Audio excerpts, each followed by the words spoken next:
ਧੰਨ ਧੰਨ ਸ਼੍ਰੀ ਗੁਰੂ ਨਾਨਕ ਦੇਵ ਜੀ ਮਹਾਰਾਜ ਨਾਨਕ ਮਤੇ ਤੋਂ ਚੱਲ ਕੇ ਦਿੱਲੀ ਸ਼ਹਿਰ ਦੇ ਬਾਹਰ ਬਾਗ ਵਿੱਚ ਆਣ ਬੈਠੇ। ਮਰਦਾਨੇ ਨੇ ਸ਼ਬਦ ਗਾਇਆ ਤੇ ਗੁਰੂ ਜੀ ਨੇ ਬੜੇ ਪ੍ਰੇਮ ਨਾਲ ਸੁਣਿਆ। ਤਾਂ 2 ਘੜੀ ਪਿੱਛੋਂ ਆਪ ਜੀ ਨੇ ਸੁਣਿਆ ਕਿ ਬਾਦਸ਼ਾਹ ਦਾ ਹਾਥੀ ਮਰ ਗਿਆ ਹੈ ਤੇ ਮਹਾਵਤ ਅਤੇ ਉਸ ਦਾ ਟੱਬਰ ਬਹੁਤ ਉੱਚੀ ਉੱਚੀ ਰੋ ਰਿਹਾ ਹੈ।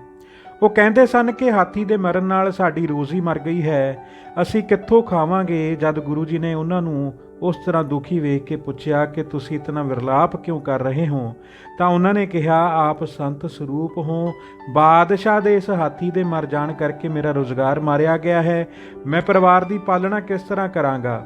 ਇਸ ਦੁੱਖ ਕਰਕੇ ਅਸੀਂ ਰੋਂਦੇ ਹਾਂ। ਗੁਰੂ ਜੀ ਨੇ ਕਿਹਾ ਰੋਵੋ ਨਹੀਂ, ਪਰਮਾਤਮਾ ਦਾ ਭਜਨ ਕਰੋ, ਪਰਮਾਤਮਾ ਸਭ ਨੂੰ ਰੋਜ਼ੀ ਦੇਣਦਾਰ ਹੈ। ਮਹਾਵਤ ਨੇ ਦੀਨ ਹੋ ਕੇ ਕਿਹਾ ਆਪ ਸੰਤ ਹੋ, ਕਿਰਪਾ ਕਰੋ ਤਾਂ ਮੇਰੀ ਰੋਜ਼ੀ ਬਣੀ ਰਹੇ। ਗੁਰੂ ਜੀ ਨੇ ਕਿਹਾ ਇੱਕ ਘੜਾ ਪਾਣੀ ਦਾ ਲਿਆਓ ਅਤੇ ਮਰਦਾਨੇ ਨੂੰ ਕਿਹਾ ਕਿ ਸਤਨਾਮ ਆਖ ਕੇ ਇਹ ਪਾਣੀ ਹਾਥੀ ਉੱਤੇ ਛਿੜਕ ਦਿਓ। ਜਦ ਮਰਦਾਨੇ ਨੇ ਵਾਹਿਗੁਰੂ ਆਖ ਕੇ ਪਾਣੀ ਛਿੜਕਿਆ ਤਾਂ ਹਾਥੀ ਜਿਉਂਦਾ ਹੋ ਗਿਆ। ਇਹ ਵੇਖ ਕੇ ਆਪ ਜੀ ਨੂੰ ਮਹਾਵਤ ਨੇ ਬਾਰੰਬਾਰ ਨਮਸਕਾਰ ਕੀਤੀ ਅਤੇ ਸਾਰੀ ਵਾਰਤਾ ਬਾਦਸ਼ਾਹ ਨੂੰ ਜਾ ਕੇ ਸੁਣਾਈ। ਇਹ ਗੱਲ ਸੁਣ ਕੇ ਬਾਦਸ਼ਾਹ ਬੜਾ ਹੈਰਾਨ ਹੋਇਆ ਤੇ ਤਤਕਾਲ ਹੀ ਕਾਜ਼ੀ ਨੂੰ ਨਾਲ ਲੈ ਕੇ ਗੁਰੂ ਜੀ ਪਾਸ ਆ ਗਿਆ।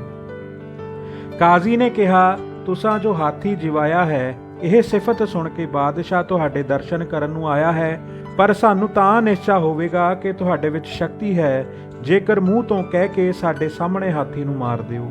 ਗੁਰੂ ਜੀ ਨੇ ਕਿਹਾ ਜਿਵੇਂ ਕਰਤਾਰ ਦੀ ਰਜ਼ਾ ਹਾਥੀ ਮਰ ਜਾਵੇਗਾ।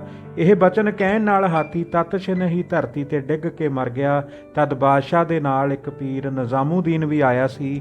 ਉਸਨੇ ਕਾਜ਼ੀ ਨੂੰ ਆਖਿਆ ਇਹ ਆਪ ਖੁਦਾ ਦਾ ਅਵਤਾਰ ਹਨ, ਇਹਨਾਂ ਦਾ ਵਾਕ ਖਾਲੀ ਨਹੀਂ ਜਾ ਸਕਦਾ। ਕਾਜ਼ੀ ਨੇ ਕਿਹਾ ਜੇ ਹੁਣ ਹਾਥੀ ਨੂੰ ਜਿਵਾ ਦੇਣ ਤਾਂ ਮੈਂ ਇਹਨਾਂ ਨੂੰ ਖੁਦਾ ਮੰਨਾਂਗਾ। ਕਾਜ਼ੀ ਦੀ ਗੱਲ ਸੁਣ ਕੇ ਗੁਰੂ ਜੀ ਨੇ ਕਿਹਾ ਕਿ ਸੰਤਾਂ ਦੇ ਬਚਨ ਨਾਲ ਮਰੇ ਹੋਏ ਨੂੰ ਕੋਈ ਨਹੀਂ ਜਿਵਾ ਸਕਦਾ, ਪਰ ਨਿਜ਼ਾਮੂਦੀਨ ਨੇ ਹੱਥ ਜੋੜ ਕੇ ਬੇਨਤੀ ਕੀਤੀ ਕਿ ਅਸੀਂ ਸਾਰੇ ਤੁਹਾਡੀ ਸ਼ਰਨ ਆਏ ਹਾਂ, ਹਾਥੀ ਨੂੰ ਫੇਰ ਇੱਕ ਵਾਰ ਜਵਾ ਦਿਓ, ਤੁਹਾਡੇ ਤੇ ਖੁਦਾ 'ਚ ਕੋਈ ਭੇਦ ਨਹੀਂ ਹੈ। ਗੁਰੂ ਜੀ ਨੇ ਮਰਦਾਨੇ ਨੂੰ ਕਿਹਾ ਉੱਠ ਮਰਦਾਨਾ, ਆਪਣੇ ਹੱਥ ਨਾਲ ਹਾਥੀ ਉੱਤੇ ਜਲ ਛਿੜਕ ਦੇ, ਹੁਣ ਪੀਰ ਦੇ ਆਖੇ ਹਾਥੀ ਜਵਾ ਦਈਏ। ਹੁਕਮ ਮੰਨ ਕੇ ਮਰਦਾਨੇ ਨੇ ਜਦ ਸਤਨਾਮ ਆਖ ਕੇ ਹਾਥੀ ਉੱਤੇ ਜਲ ਛਿੜਕਿਆ ਤਾਂ ਹਾਥੀ ਤਤਕਾਲ ਹੀ ਜਿਉਂ ਉੱਠਿਆ। ਤਦ ਸਾਰਿਆਂ ਨੇ ਗੁਰੂ ਜੀ ਨੂੰ ਨਮਸਕਾਰਾਂ ਕਰਕੇ ਬੇਨਤੀ ਕੀਤੀ ਕਿ ਸਾਨੂੰ ਉਪਦੇਸ਼ ਦਿਓ। ਗੁਰੂ ਜੀ ਨੇ ਕਿਹਾ ਐ ਬਾਦਸ਼ਾਹ ਧਰਮ ਦਾ ਨਿਆਂ ਕਰ। ਕਾਜ਼ੀ ਨੂੰ ਕਿਹਾ ਤੂੰ ਵੱਢੀ ਨਾ ਲਿਆ ਕਰ, ਈਮਾਨ ਰੱਖਿਆ ਕਰ ਤੇ ਕਿਸੇ ਨੂੰ ਦੁੱਖ ਨਾ ਦਿਆ ਕਰ, ਸਤਨਾਮ ਦਾ ਸਿਮਰਨ ਕਰਿਆ ਕਰੋ, ਰੱਬ ਦੇ ਰਾਹ ਤੇ ਆਪਣੀ ਨੇਕ ਕਮਾਈ ਦਾ ਦਸਵੰਧ ਦਿਆ ਕਰੋ, ਤੁਹਾਡਾ ਭਲਾ ਹੋਵੇਗਾ। ਇਸ ਤਰ੍ਹਾਂ ਯਥਾਰਥ ਉਪਦੇਸ਼ ਕਰਕੇ ਆਪ ਜੀ ਉੱਥੋਂ ਚੱਲ ਪਏ। ਤੁਰੇ ਜਾਂਦੇ ਮਰਦਾਨੇ ਦੇ ਮਨ ਵਿੱਚ ਫੁਰਨਾ ਫੁਰਿਆ ਕਿ ਮੇਰੀ ਵੀ ਪੂਜਾ ਹੋਵੇ ਤਾਂ ਗੱਲ ਬਣਦੀ ਹੈ, ਲੋਕ ਮੇਰੇ ਅੱਗੇ ਭੇਟਾ ਰੱਖਣ, ਮੱਥੇ ਟੇਕਣ ਅਤੇ ਬੇਨਤੀਆਂ ਕਰਨ। ਗੁਰੂ ਜੀ ਨੇ ਉਸ ਦੇ ਮਨ ਦੀ ਜਾਣ ਕੇ ਆਖਿਆ ਜੋ ਤੂੰ ਚਾਹੁੰਦਾ ਹੈ ਅਗਲੇ ਪਿੰਡ ਵਿੱਚ ਉਸ ਤਰ੍ਹਾਂ ਹੀ ਹੋਵੇਗਾ। ਜਿਨ੍ਹਾਂ ਪਦਾਰਥਾਂ ਬਾਬਤ ਤੂੰ ਸੋਚ ਰਿਹਾ ਹੈ ਇਹ ਮੁਕਤੀ ਦੇ ਰਾਹ ਵਿੱਚ ਰੋਕ ਪਾਉਂਦੇ ਹਨ, ਇਹਨਾਂ ਨਾਲ ਅੱਗਾ ਨਹੀਂ ਸੌਰਦਾ। ਇਤਨੇ ਨੂੰ ਉਹ ਪਿੰਡ ਵੀ ਨੇੜੇ ਆ ਗਿਆ। ਗੁਰੂ ਜੀ ਆਪ ਇੱਕ ਬਿਰਛ ਹੇਠਾਂ ਬੈਠ ਗਏ ਅਤੇ ਮਰਦਾਨੇ ਨੂੰ ਆਖਿਆ ਕਿ ਜਾ ਕੇ ਨਗਰ ਵੇਖ ਆ।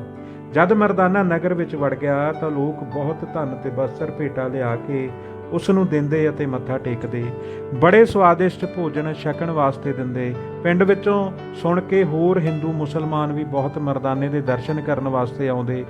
ਕੱਪੜਿਆਂ ਦਾ ਮਰਦਾਨੇ ਅੱਗੇ ਢੇਰ ਲੱਗ ਗਿਆ। ਮਰਦਾਨਾ ਵੇਖ ਕੇ ਬਹੁਤ ਖੁਸ਼ ਹੋਇਆ ਅਤੇ ਸਭ ਕੁਝ ਇੱਕ ਆਦਮੀ ਦੇ ਸਿਰ ਤੇ ਚੁਕਾ ਕੇ ਗੁਰੂ ਜੀ ਪਾਸ ਲੈ ਆਇਆ। ਗੁਰੂ ਜੀ ਨੂੰ ਕਹਿਣ ਲੱਗਾ ਇਹ ਪਿੰਡ ਸਾਰਾ ਹੀ ਮੇਰਾ ਸੇਵਕ ਬਣ ਗਿਆ ਹੈ, ਮੇਰੀ ਇਹਨਾਂ ਨੇ ਬੜੀ ਪੂਜਾ ਕੀਤੀ ਹੈ। ਗੁਰੂ ਜੀ ਨੇ ਹੱਸ ਕੇ ਪੁੱਛਿਆ ਮਰਦਾਨਾ ਕਿਹੜੀ ਚੀਜ਼ ਲਿਆਂਦੀ ਹੈ, ਅੱਜ ਤੂੰ ਬਹੁਤ ਖੁਸ਼ ਹੈ। ਮਰਦਾਨੇ ਨੇ ਗਠੜੀ ਖੋਲ੍ਹ ਕੇ ਗੁਰੂ ਜੀ ਨੂੰ ਦੱਸਿਆ ਕਿ ਇਹ ਮੂਲਕ ਵਸਤਾਂ ਲਿਆਂਦੀਆਂ ਹਨ।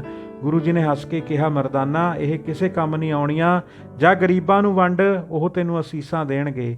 ਮਰਦਾਨਾ ਬੜਾ ਪਛਤਾਉਣ ਲੱਗਾ ਕਿ ਮੈਂ ਕੀ ਕੰਮ ਕੀਤਾ, ਲੋਭ ਤੇ ਵਡਿਆਈ ਵਿੱਚ ਮੇਰੀ ਮੱਤ ਬੌਰੀ ਹੋ ਗਈ ਹੈ। ਉਪਰੰਤ ਮਰਦਾਨੇ ਨੇ ਸਭ ਵਸਤਰ ਗਰੀਬਾਂ ਨੂੰ ਦੇ ਦਿੱਤੇ ਅਤੇ ਵਿਰਕਤ ਹੋ ਕੇ ਗੁਰੂ ਜੀ ਪਾਸ ਬੈਠ ਗਿਆ। ਇੱਥੋਂ ਗੁਰੂ ਜੀ ਇੱਕ ਅਦਭੁਤ ਭੇਸ ਧਾਰਨ ਕਰਕੇ ਅੱਗੇ ਨੂੰ ਚੱਲ ਪਏ। ਮੱਥੇ ਤੇ ਕੇਸਰ ਦਾ ਤਿਲਕ ਲਾ ਲਿਆ, ਸਿਰ ਉੱਤੇ ਲੰਮੀ ਨੋਕ ਵਾਲੀ ਟੋਪੀ ਭਗਵਾ ਕੱਪੜਾ ਉੱਪਰ ਲੈ ਲਿਆ ਤੇ ਲੱਕ ਨੀਲਾ ਕੱਪੜਾ ਬੰਨ੍ਹ ਲਿਆ।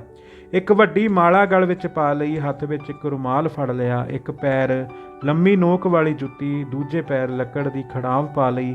ਐਸਾ ਭੇਸ ਬਣਾਇਆ ਕਿ ਨਾ ਉਹ ਹਿੰਦੂ ਜਾਪੇ ਅਤੇ ਨਾ ਮੁਸਲਮਾਨ। ਸੁੰਦਰ ਦਾੜਾ ਚਿੱਟਾ ਤੇ ਕਾਲਾ ਸੋਭ ਰਿਹਾ ਸੀ। ਹਿੰਦੂਆਂ ਵਾਲੀਆਂ ਤੇ ਤੁਰਕਾਂ ਨਾਲ ਤੁਰਕਾਂ ਵਾਲੀਆਂ ਰੀਤੀਆਂ ਨਾਲ ਉਪਦੇਸ਼ ਕਰਦੇ ਗੁਰੂ ਜੀ ਤੁਰੇ ਜਾ ਰਹੇ ਸਨ। ਇਸ ਤਰ੍ਹਾਂ ਹਿੰਦੂ ਮੁਸਲਮ ਨੂੰ ਉਪਦੇਸ਼ ਕਰਦੇ ਹੋਏ ਗੁਰੂ ਜੀ ਲਾਹੌਰ ਸ਼ਹਿਰ ਪਹੁੰਚ ਗਏ। ਸ਼ਹਿਰ ਵਿੱਚ ਆਪ ਜੀ ਨੇ ਕਸਾਈ ਮਹੱਲੇ ਵਿੱਚ ਗਊਆਂ ਵੱਧ ਹੁੰਦੀਆਂ ਵੇਖ ਕੇ ਇੱਕ ਬਚਨ ਕੀਤਾ। ਇਹ ਬਚਨ ਕਰਕੇ ਫਿਰ ਭਾਈ ਬਾਲਾ ਨੂੰ ਕਿਹਾ ਕਿ ਹੇ ਬਾਲਾ, ਹੁਣ ਤੁਰਕ ਮਲੇਛਾਂ ਦਾ ਜ਼ੋਰ ਹੈ, ਇਸ ਨੂੰ ਅਸੀਂ 10ਵੇਂ ਜਾਮੇ ਵਿੱਚ ਸ਼ਸਤਰ ਪਹਿਨ ਕੇ ਨਸ਼ਟ ਕਰਾਂਗੇ ਅਤੇ ਧਰਮੀ ਪੰਥ ਚਲਾਵਾਂਗੇ। ਚਲੋ ਇੱਥੋਂ ਚੱਲੀਏ, ਇੱਥੇ ਠਹਿਰਨਾ ਚੰਗਾ ਨਹੀਂ। ਸ਼ਹਿਰ ਚੋਂ ਨਿਕਲ ਕੇ ਜਦ ਬਾਹਰ ਗਏ ਤਾਂ ਅੱਗੇ ਇੱਕ ਪਖੰਡੀ ਬ੍ਰਾਹਮਣ ਵੇਖਿਆ, ਜਿਸ ਨੇ ਗੋਹੇ ਦਾ ਪੋਚਾ ਦੇ ਕੇ ਉੱਪਰ ਕੁਸ਼ਾ ਵਿਛਾਈ ਹੋਈ ਸੀ। ਇਸ਼ਨਾਨ ਕਰਕੇ ਸਰੀਰ ਉੱਤੇ 12 ਤਿਲਕ ਲਗਾਏ ਹੋ ਸਨ। ਅੱਗੇ ਸਾਲਗ੍ਰਾਮ ਰੱਖ ਕੇ ਪੂਜਾ ਕਰਕੇ ਮੱਥਾ ਟੇਕ ਰਿਹਾ ਸੀ। ਅੱਖਾਂ ਮੀਟੀਆਂ ਹੋਈਆਂ ਸਨ। ਲੋਕ ਆਣ ਕੇ ਪੰਡਤ ਜੀ ਨੂੰ ਮੱਥਾ ਟੇਕਦੇ ਤੇ ਭੇਟਾ ਅਰਪਣ ਕਰਦੇ ਸਨ। ਗੁਰੂ ਜੀ ਨੇ ਇਹ ਸਭ ਕੁਝ ਵੇਖ ਕੇ ਪੰਡਤ ਨੂੰ ਆਖਿਆ, ਪੰਡਤ ਜੀ, ਸਾਲਗ੍ਰਾਮ ਤਾਂ ਤੁਹਾਡੇ ਅੱਗੇ ਧਰਿਆ ਹੋਇਆ ਹੈ, ਫਿਰ ਤੁਸੀਂ ਅੱਖਾਂ ਮੀਟ ਕੇ ਧਿਆਨ ਕਿਸ ਦਾ ਕਰ ਰਹੇ ਹੋ? ਪੰਡਤ ਨੇ ਕਿਹਾ, ਸੰਤ ਜੀ, ਮੂਰਤੀ ਪੂਜਾ ਕਰਨ ਪਿੱਛੋਂ ਜਦ ਅੱਖਾਂ ਮੀਟ ਕੇ ਬਿਰਤੀ ਟਿਕਾਉਂਦਾ ਹਾਂ ਤਾਂ ਮੈਨੂੰ ਤਿੰਨਾਂ ਲੋਕਾਂ ਦੀ ਸੋਝੀ ਹੋ ਜਾਂਦੀ ਹੈ। ਜਦ ਇਹ ਗੱਲ ਕਰਕੇ ਪੰਡਤ ਨੇ ਫੇਰ ਅੱਖਾਂ ਮੀਟ ਲਈਆਂ ਤਾਂ ਗੁਰੂ ਜੀ ਨੇ ਠਾਕਰ ਵਾਲੀ ਚੌਂਕੀ ਉਸ ਅੱਗੇ ਚੁਕਵਾ ਕੇ ਲਾਂਬੇ ਰੱਖ ਦਿੱਤੀ। ਜਦ ਇੱਕ ਘੜੀ ਪਿੱਛੋਂ ਪੰਡਤ ਨੇ ਅੱਖਾਂ ਖੋਲ੍ਹ ਕੇ ਵੇਖਿਆ ਕਿ ਚੌਂਕੀ ਗਾਇਬ ਹੈ ਤਾਂ ਬਹੁਤ ਘਬਰਾਇਆ। ਗੁਰੂ ਜੀ ਨੇ ਕਿਹਾ, ਪੰਡਤ ਜੀ, ਕੀ ਗੱਲ ਹੈ, ਤੈਨੇ ਘਬਰਾਏ ਕਿਉਂ ਹੋ? ਪੰਡਤ ਨੇ ਕਿਹਾ, ਕਿਸੇ ਨੇ ਮੇਰੀ ਚੌਂਕੀ ਚੁੱਕ ਲਈ ਹੈ, ਉਸ ਵਿੱਚ ਬਹੁਤ ਪੈਸੇ ਹਨ। ਗੁਰੂ ਜੀ ਨੇ ਕਿਹਾ, ਤੁਹਾਨੂੰ ਤਾਂ ਤ੍ਰਿਲੋਕੀ ਦੀ ਸੋਝੀ ਹੈ, ਫਿਰ ਧਿਆਨ ਲਗਾ ਕੇ ਵੇਖ ਲਵੋ ਚੌਂਕੀ ਕਿੱਥੇ ਗਈ ਹੈ। ਆਪ ਜੀ ਦਾ ਇਹ ਵਿਅੰਗ ਬਚਨ ਸੁਣ ਕੇ ਪੰਡਤ ਨੇ ਕਿਹਾ, ਮਹਾਰਾਜ, ਇਹ ਤਾਂ ਸਭ ਧੰਦਾ ਮੈਂ ਰੁਜ਼ਗਾਰ ਵਾਸਤੇ ਹੀ ਕਰਦਾ ਹਾਂ। ਆਪ ਕਿਰਪਾ ਕਰਕੇ ਜੇ ਪਤਾ ਹੈ ਤਾਂ ਮੈਨੂੰ ਚੌਂਕੀ ਦੱਸ ਦਿਓ। ਗੁਰੂ ਜੀ ਨੇ ਕਿਹਾ, ਝੂਠ ਬੋਲਣਾ ਛੱਡ ਦਿਓ, ਸ਼ੁੱਧ ਆਤਮਾ ਕਰਕੇ ਹਰੀ ਨਾਮ ਦਾ ਸਿਮਰਨ ਕਰੋ, ਪਖੰਡ ਕਰਨੇ ਛੱਡ ਦਿਓ, ਪ੍ਰਮਾਤਮਾ ਰੋਜ਼ੀ ਆਪਣੇ ਆਪ ਹੀ ਦੇਵੇਗਾ। ਪੰਡਤ ਨੇ ਕਿਹਾ, ਮਹਾਰਾਜ, ਸੱਚ ਨਾਲ ਜਗਤ ਨਹੀਂ ਪਤੀਜਦਾ, ਝੂਠ ਪਖੰਡ ਤੋਂ ਬਿਨਾਂ ਕੋਈ ਕਾਰ ਵਿਹਾਰ ਨਹੀਂ ਚੱਲ ਸਕਦਾ। ਗੁਰੂ ਜੀ ਨੇ ਕਿਹਾ, ਧਨ ਤਾਂ ਤੇਰੇ ਹੇਠਾਂ ਹੀ ਦੱਬਿਆ ਪਿਆ ਹੈ, ਜੇ ਤੈਨੂੰ ਤ੍ਰਿਲੋਕੀ ਦੀ ਖਬਰ ਹੁੰਦੀ ਤਾਂ ਇਹ ਪੁੱਟ ਕੇ ਕੱਢ ਲੈਂਦਾ, ਪਖੰਡ ਕਰਨ ਦੀ ਕੀ ਲੋੜ ਸੀ? ਇਹ ਗੱਲ ਸੁਣ ਕੇ ਪੰਡਤ ਨੇ ਜਦ ਧਰਤੀ ਪੁੱਟ ਕੇ ਧਨ ਵੇਖਿਆ ਤਾਂ ਬਹੁਤ ਪ੍ਰਸੰਨ ਹੋਇਆ। ਗੁਰੂ ਜੀ ਨੇ ਉਸ ਨੂੰ ਉਪਦੇਸ਼ ਵਜੋਂ ਇੱਕ ਸ਼ਬਦ ਉਚਾਰਨ ਕੀਤਾ ਸੀ, ਜਿਸ ਦਾ ਅਰਥ ਸੀ ਕਿ ਹੇ ਪੰਡਤ, ਅੱਖਾਂ ਮੀਟ ਕੇ ਸਮਾਧੀਆਂ ਲਾਉਣ ਦਾ ਨਾ ਇਹ ਸਮਾਂ ਹੈ ਅਤੇ ਨਾ ਹੀ ਇਹ ਸੱਚਾਈ ਦਾ ਰਾਸਤਾ ਹੈ। ਇਹਨਾਂ ਪਖੰਡਾਂ ਕਰਕੇ ਹੀ ਪੂਜਾ ਸਥਾਨ ਭ੍ਰਿਸ਼ਟ ਹੋ ਗਏ ਹਨ, ਜਿਸ ਕਰਕੇ ਜਗਤ ਦੇ ਲੋਕ ਬੁਰਾਈਆਂ ਵਿੱਚ ਡੁੱਬ ਰਹੇ ਹਨ।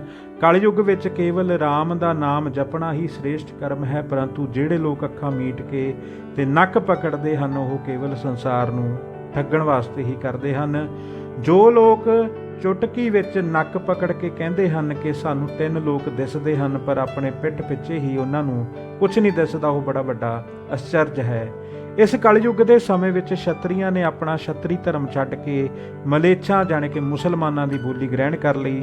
ਸਾਰੀ ਸ੍ਰਿਸ਼ਟੀ ਇੱਕੋ ਤਰ੍ਹਾਂ ਦੀ ਹੋ ਗਈ ਹੈ, ਜਿਸ ਕਰਕੇ ਧਰਮ ਦੀ ਮਰਿਆਦਾ ਮਿਟ ਗਈ ਹੈ।